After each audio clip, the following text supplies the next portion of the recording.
back to Neon Trash. Tommy the Hammer here with another large group. I've got Amber, I've got BC, I've got Alivia, I've got Dale, I got Hayes, and I've got Rocket. Tonight is Olivia's pick. What you got in store, Alivia? Take it, BC.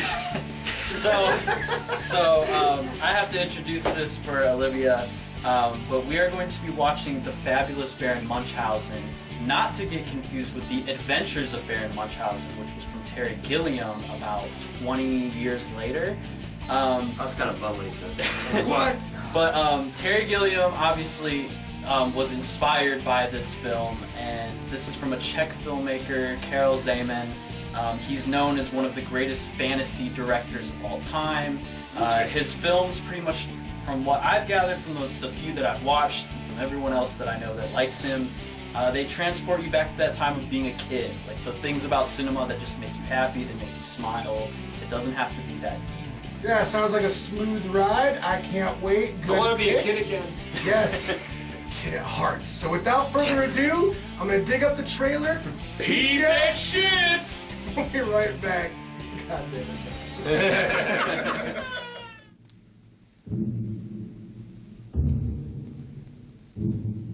Dovolte si nám představit. Sirena z Beržera, básník. Slavný baron Prášil.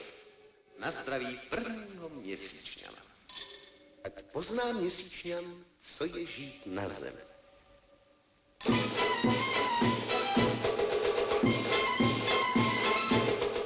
Mělo by se to promazat.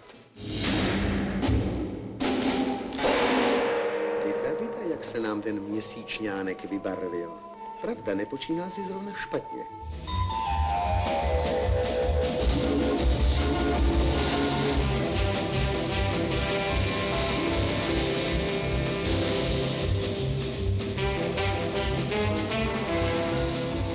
Co to má znamenat, barone? Snad jste neuloupil sultánovi poklad. Jen perlu. Jedinou, ale tu nejvzácnější. Jak pohotový, jak odvážný. Ten mladík je, říkáte, fantasta. Když fantazie, tak ať už to tedy stojí za to.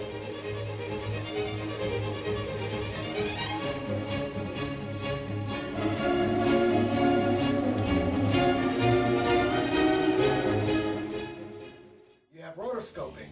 You've got these positive, negative colors. You've got, stop animation. You've got set designs, and you've got these eccentric characters that were kind of fabulous to watch. But at the same time, as we're watching the movie, I thought that everyone was going, "Oh man, like how long is this film?"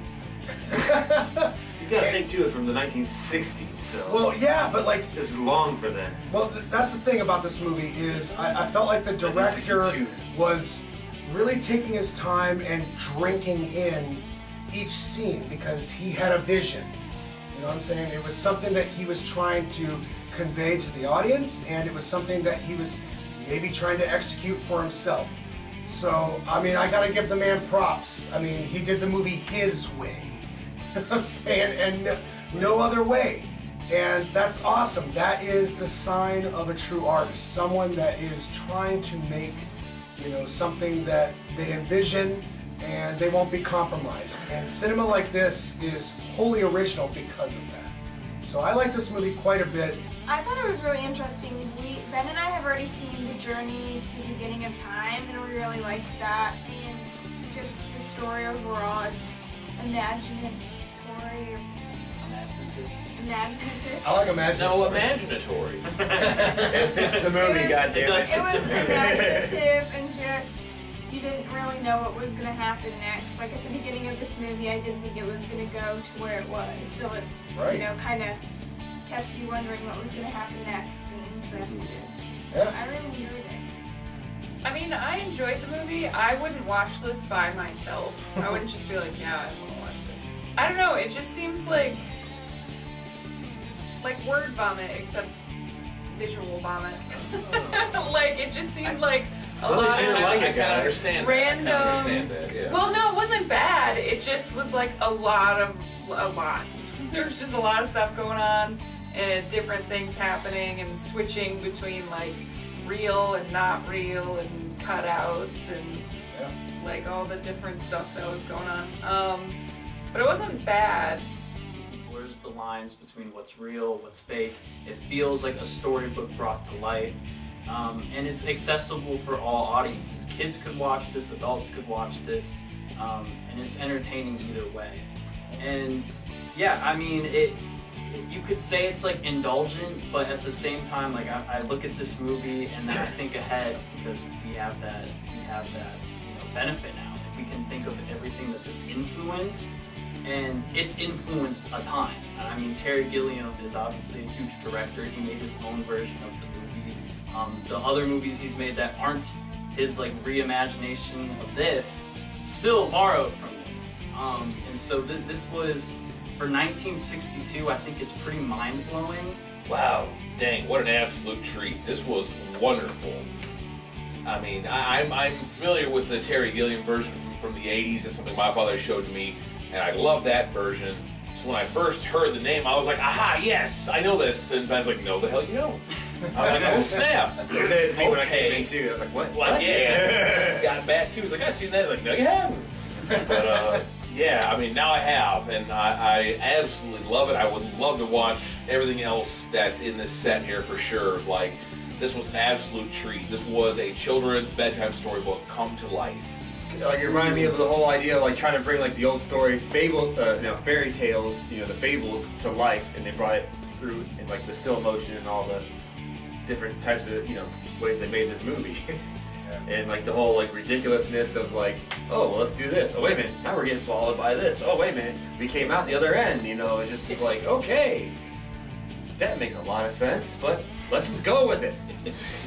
What's going on down there? Alright, anyway. There was shenanigans in this film, by the way.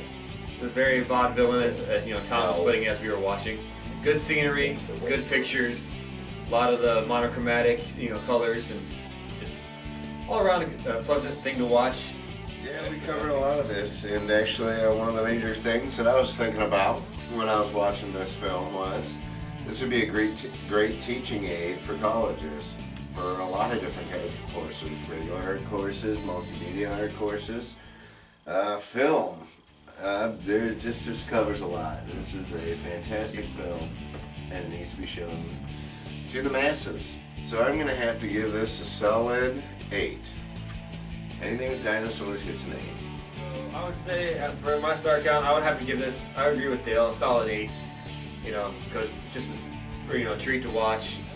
Whole lot. I really can't knock it for anything. This is just so, I don't know, it feels like such a fundamental film, like a real fundamental piece of film history. Like, this is, I don't know, you get full marks. This gets 10 stars. Whoa! Like, this is super, super awesome, and it just, I don't know, it hits all the right notes for me. So, yeah, I think that this was way ahead of its time. And quite frankly, there really isn't anything else like it. Even the people that have tried to do it have not done it the same way.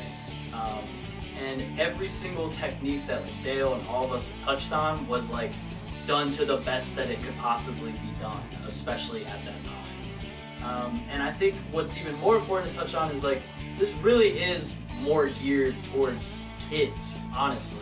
And and all of us were still engaged with it, and it did what a good kids movie should do, which is make you feel like a kid again. If you're an adult, you want to feel like a kid again. You want to be taken back to what it feels like to not have any worries or anything. You want to be having a story read to you here, and it's great. You want to be transported to a different world, and this movie does that. And so, as far as I'm concerned, I'm right there with you, Rocky. I'm going 10 out of 10. Yeah. Like Rocket said, he said that this kind of feels like a childhood, nostalgia type thing, and I definitely agree. Especially having seen one of the other movies, it feels like a bedtime story. It kind of takes you back to your childhood. I would want to show this to my nephew because it's just such a classic, movie for kids, no matter the age, and it just seems, I don't know, it's just a good movie. I would give it a 9. Okay, so I mean, I like the movie. It's funny though, because I didn't really think of it as a kids movie just because the concepts that were going on, but I guess if you just count visually, yeah, would be a pretty good kids movie.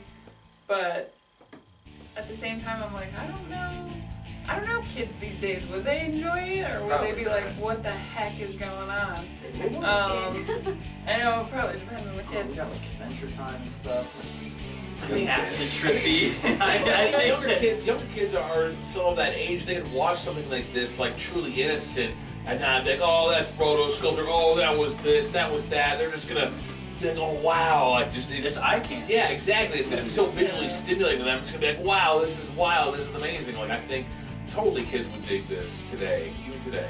Well, one of the things that I was wondering about with the kids thing was like when it doesn't have the crazy like it's crazy and colorful, but it's like one color at a time sometimes. And in my mind, I'm like, I wonder if kids would be like, what's wrong with the TV? You know what I mean? But at the same time, yeah, the TV's broken, Mom.